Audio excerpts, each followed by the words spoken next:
My name is Lisa Weirman, and I'm the category manager for the finfish categories here at US Foods. Let's discuss BAP certification.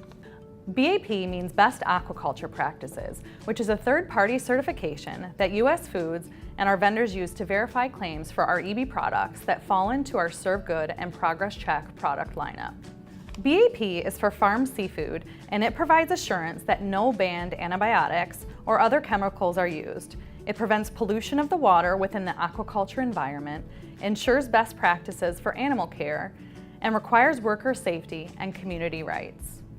BAP uses a 4-star system.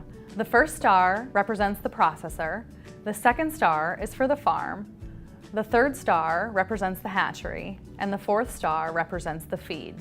An easy way to remember that BAP certification is for farm seafood is to look at the logo. There's fish in a circle on the logo, which represents the circle of the farming process, from feed to hatchery to farm to processing facility.